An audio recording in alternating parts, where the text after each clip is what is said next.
రాష్ట్ర వ్యాప్తంగా జనసేన పార్టీ వారు ఒక నిర్ణయం తీసుకొని రాజకీయ విశ్లేషకుడు మాజీ ఎమ్మెల్సీ ప్రొఫెసర్ నాగేశ్వర్ గారి పైన పోలీస్ స్టేషన్ లో కేసు బనాయించడం అనేది సరైనది కాదు. ఎందుకంటే ఆయన తనకున్న సమాచారాన్ని బట్టి ఆయన మాట్లాడారు. దాన్ని మీరు సహజంగా రాజకీయ పార్టీగా మీరు తప్పుపట్టచ్చు, ఖండించవచ్చు. దానికి ఎవరికి అభ్యంతరం లేదు. మీరు వ్యక్తిగతంగా తీసుకుని దాన్ని దుష్ప్రచారం చేసి ఆయన పీటీఎం అని చెప్పి ఆయన వైఎస్ఆర్ కాంగ్రెస్ పార్టీ అని లేనిపోనివన్నీ చెప్పడము, తర్వాత మళ్ళీ కేసులు కూడా పెడతామంటే ఇది కరెక్ట్ కాదు. వారు కూడా స్వేచ్ఛగా మాట్లాడేకుంటుంది. తర్వాత ఆయన మాట్లాడిన దాంట్లో మీకు ఏది అంశం అయితే నచ్చలేదో దానిపైన ఖచ్చితంగా విమర్శించే హక్కు మీకు ఉంటుంది. కానీ ఇవాళ రాష్ట్రంలో జరుగుతున్న రాజకీయ పరిణామాలను ఒకసారి గమనిస్తే అవునన్నా కాదన్నా 3 ప్రాంతీయ పార్టీలు కూడా ఇవాళ కేంద్రంలో అధికారంలో ఉన్న నరేంద్ర మోడీ ప్రభుత్వానికి మీరు అండగా నిలబడినారు. అది వైఎస్ఆర్ కాంగ్రెస్ పార్టీ, జగన్మోహన్ రెడ్డి పార్టీ అదే పనిచేస్తా ఉంది. తెలుగుదేశం పార్టీ ఎన్డీఏ కూటమిలో ఉంది. జనసేన పార్టీ కూడా ఎన్డీఏ కూటమిలో ఉంది. కానీ లోతుగా గమనిస్తే చంద్రబాబు నాయుడు గారు తెలుగుదేశం పార్టీని కూడా అప్పుడప్పుడు విభేదించి వాళ్ళతో ఫైట్ చేశారు.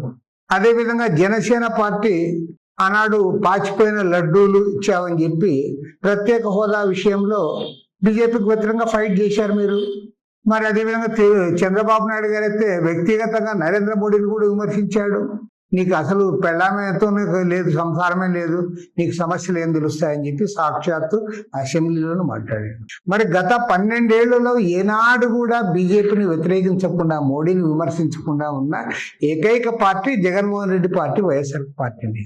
కాబట్టి ఏమంటే అవునన్నా కాదన్నా ఇవాళ వాస్తవం ఏమిటంటే ఈ 3 రాజకీయ ప్రాంతీయ పార్టీలు కూడా మీరు ఒకరికొకరు తగాద పడుతున్నారు. కానీ ఢిల్లీకి పోయేలోగా అందరూ కూడా ఏకోన్ముఖంగా మీరు వారు ఇంకా అడక్క ముందుగానే చేతులు ఎత్తుతా ఉన్నారు. పార్లమెంట్ లో అన్నిటికి కూడా మద్దతు ఇస్తా ఉన్నారు. ఈవెన్ మొన్న వచ్చిన డీలిమిటేషన్ బిల్లుకి కూడా మీరు 3 మద్దతు ఇచ్చారు.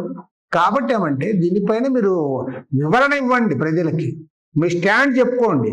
అంతేగాని ఏదో మాట్లాడాడు కాబట్టి మేము పోలీస్ స్టేషన్లో కేసులు పెడతాం, తర్వాత వ్యక్తిగతంగా పేటీఎం అని చెప్పి విమర్శలు చేస్తామంటే అది ప్రజలు నమ్మరు. ఎందుకంటే ప్రొఫెసర్ నాగేశ్వర గారి ఇంటిగ్రిటీ అందరికి తెలుసు. ఆయన అట్లా అమ్ముడుపోయే వ్యక్తి అయితే కాదు, 100% చెప్తాను నేను. మరి అలాంటి వ్యక్తి పైన మీరు దూషణ చేయడం కరెక్ట్ కాదు. పోలీస్ స్టేషన్లో కేసులు నమోదు చేయడం అనేది అంతకంటే కూడా కరెక్ట్ కాదని నేను చెప్తాను.